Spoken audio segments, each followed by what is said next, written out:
Hey friends, my name is Julie and welcome back to my farm. We're back in the milk room today because for this video I wanted to talk to you all about how I go about training our first fresheners and how I get these girls to be so well behaved on the milk stand.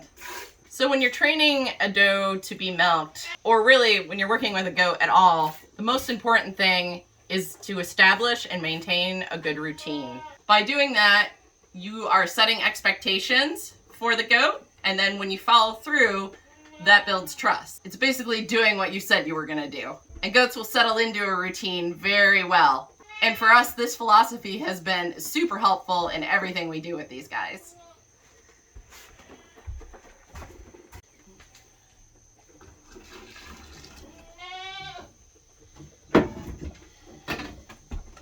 So I recently bred my goat Destiny, and she is a Nubian Boer cross, and she's just about 2 years old. And although she was born and raised here, I really had not handled her a whole lot. So she's a very skittish goat. But I do intend to add her to my milking lineup. So I had to get a plan together for how I was gonna get her used to me handling her, first of all, trained to the milk stand, and then trained to behave while I milk her. So I'm gonna go over all the steps that I took to get that done. So this is the gate that the goats go in and out of the milk room from. And once they learn that there's grain in here, they really want to come in. And the ones that I don't allow in, like my wethers and my younger girls, are always really curious about this gate. So when it is time to let them in, like when we trim their hooves or give them mineral supplements, or when we want to train them to the milk stand, basically all we have to do is invite them in. So what I did with Destiny is I just sort of watched for times when she was curious at the gate, and then I would leave the gate open for her and invite her to come in. And eventually she took me up on that. I gave her some treats, and from that point on, she learned that this was a nice place to come into. Come on, Gwen. All done. Come out. Come on, girl. No, not you. Not you. Went out. These girls already went. This is Cheryl, and I'm gonna get her milked real quick, and then we'll grab Destiny. So the first couple times I get a goat to come in here for treats, I basically don't touch them.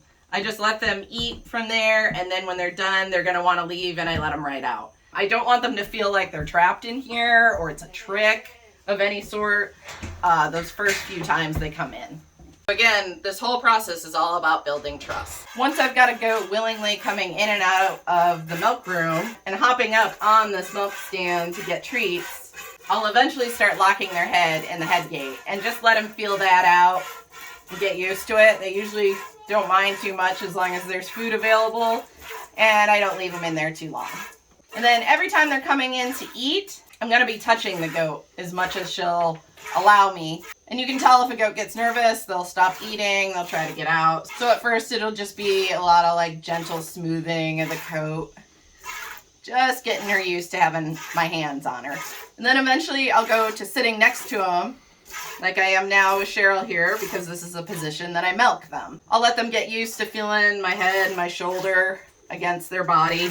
And as I'm getting the goat used to me sitting here, I'll be gently petting her and eventually moving back to her hind legs, which can be a little weird, as you might imagine. They can't really see what I'm doing back here, but I just spend some time getting them used to this. And then eventually I'll move on to touching their udder. And I usually start touching the back first. That seems to be less offensive to the girls, and just kind of getting them used to the udder being touched. And then once they're not so reactive to that, they get used to that, I'll move to touching the udder here. And I normally just sort of cup it with one hand. Just kind of let them know I'm here. Lift it a little.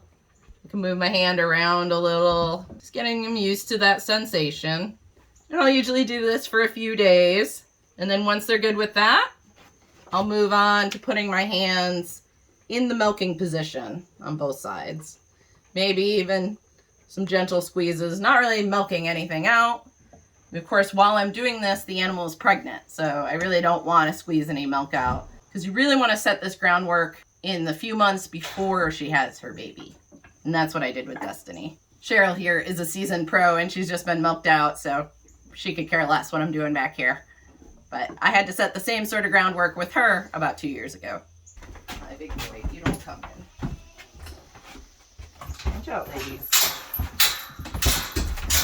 Baby's away.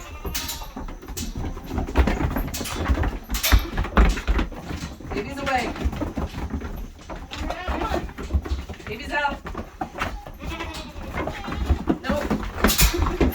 Alright, so since I'm not separating Destiny's baby yet, she gets to go last after everybody has been reunited. But as you can see, she just comes right in, gets right up on the milk stand, and she is waiting for her treats. So we'll get those for her. Hi, girl. Hi. And I want you guys to remember that 2 months ago, I had really never gotten my hands on this goat, other than for some like medical check and some hoof trims. She didn't want anything to do with me, and as you can see, she's pretty comfortable now. Goats are highly food motivated, and as long as you make it a desirable treat, they're gonna do a lot for that. It's a really good distraction. So Destiny had her baby just about a week ago, and I've been milking her since day one. The first 4 or 5 days, I milked her twice a day because she only had a single little buckling and he wasn't really keeping up with her milk supply. So we got a lot of training in that first few days.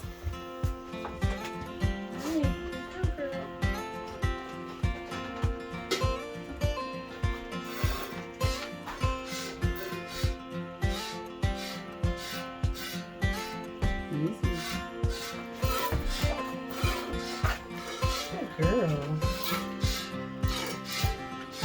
Easy. Now her udder is pretty full this morning. I've gone to milking her just once a day and she's doing pretty good, but I am having to tie one leg. So I always try to use the least amount of restraint. She doesn't like it. There we go. It's just a loose slip knot so I can get it on and off pretty easily. She doesn't like it, but it's not hurting her at all. You can see she can stand comfortably with the leg tied. She just can't get it all the way forward and get it in my milk bucket. So I did try not restraining her at all for the first few days, but she's pretty reactive. All right, all right. I know. It's a little sore. It's a little sore. I can tell it's a little sore. We're gonna put some. Okay. I'd rather you didn't get it on me. That's all I care about, really. Okay.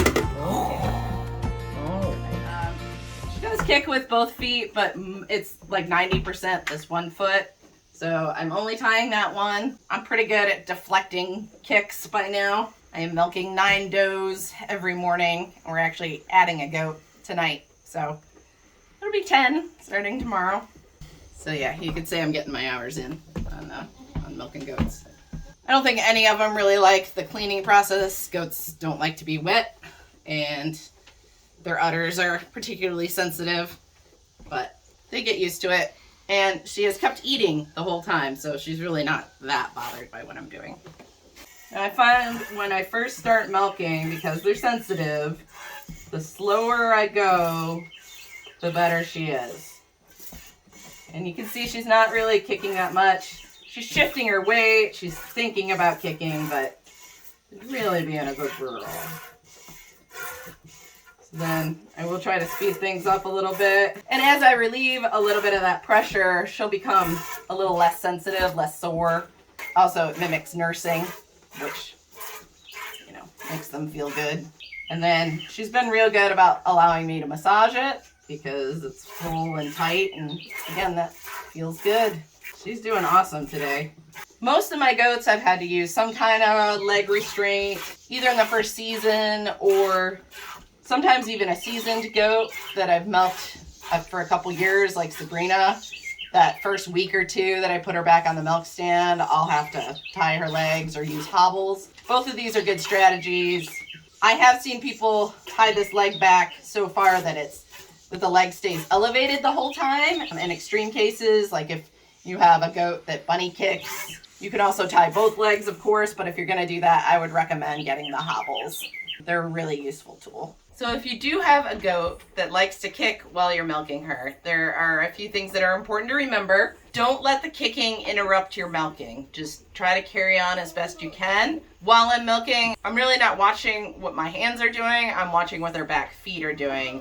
I'm also feeling how they're shifting their weight and trying to anticipate any kicks before they happen. If I'm prepared for them to kick, I can deflect any of that with my wrists, and I can carry on milking as normal. You definitely don't want a goat to learn that they can kick you off or get you to stop what you're doing by that bad behavior. So it's important to at least keep a good hold on the teats while that's happening. And when you're getting ready to finish, you want to always end on a good note. So you don't want the goat to think that she was able to end the milking session. You want to make it clear that you're the one ending it while she's being good. And again, none of this is hurting them. You can see she's not even moving that foot now. So she's thinking about eating. She's not thinking about what I'm doing. And that's exactly what I want. And because she's only got the one baby and she's got a pretty nice udder for a first freshener, I'm getting quite a bit of milk from her. All this milk right now is going to my dogs or my pigs because it's still got some colostrum in it. You want to wait 2 to 3 weeks before you really start drinking the milk. It's not unsafe or anything. It just kind of has an odd flavor and a higher fat content and can be a little greasy. It's not something that we really want to drink. And it's really nutritious for all the animals on the farm. So she's happy to share with some piggies or dogs. All right, that's it. So I think she's even run out of food, and she was good for those last few squirts. So her patience is getting higher, and yeah, I think she's going to be a great addition to the milking lineup. So if you guys have a wild goat in your herd and you think there's no hope of ever training her to be a milker for you, let me tell you, a good routine, some yummy treats, and a lot of patience and time can get you really far with these goats. I think Destiny here is a great example of what you can do if you just take the time with your animals. So as always, thanks for watching, guys. If you want to meet all the goats that I'm milking this season, you can check out that video right here. I hope you have a great day, and we'll see you next time.